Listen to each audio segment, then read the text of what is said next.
Une étape décisive dans la difficile recherche de solutions pour réaliser le principe ecclésial fondamental nous devient visible dans le choix de cette personne, ce qui fut le commencement du ministère diaconal, acte 6, 5, 6.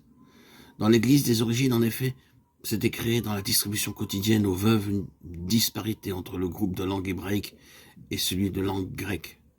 Les apôtres auxquels était avant tout confiée la prière, l'Eucharistie, la liturgie et le service de la parole se sentirent pris de manière excessive par le service des tables.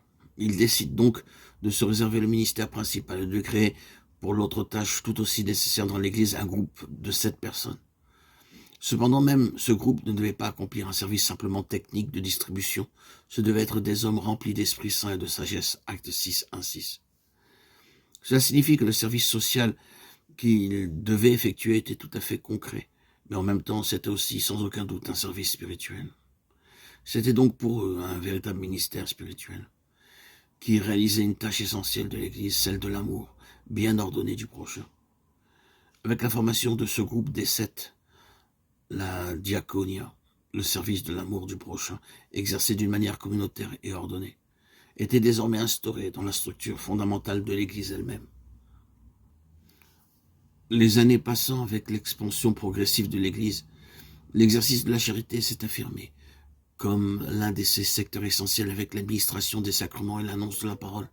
Pratiquer l'amour envers les veuves et les orphelins, envers les prisonniers, les malades et toutes les personnes qui, de quelque manière, sont dans le besoin, cela appartient à son essence au même titre que le service des sacrements et l'annonce de l'Évangile.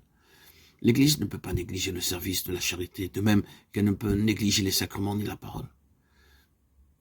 Quelques références suffisent à le démontrer. Le martyr Justin vers l'an 155 décrit aussi, dans le contexte de la célébration dominicale des chrétiens, leur activité caritative reliée à l'Eucharistie comme telle. Les personnes aisées font des offrandes dans la mesure de leurs possibilités, chacune donnant ce qu'elle veut. L'évêque s'en sert alors pour soutenir les orphelins, les veuves et les personnes qui, à cause de la maladie ou pour d'autres motifs, se trouvent dans le besoin, de même que les prisonniers et les étrangers. Le grand auteur chrétien Tertullien, après 220, raconte comment l'attention des chrétiens envers toutes les personnes dans le besoin suscitait l'émerveillement chez les païens. Et quand Ignace d'Antioche, vers 117, qualifie l'Église de Rome comme celle qui préside à la charité, l'agapé, on peut considérer que par cette définition, il entendait aussi en exprimer d'une certaine manière l'activité caritative concrète. Dans ce contexte, il peut être utile de faire référence aux structures juridiques primitives concernant le service de la charité dans l'Église.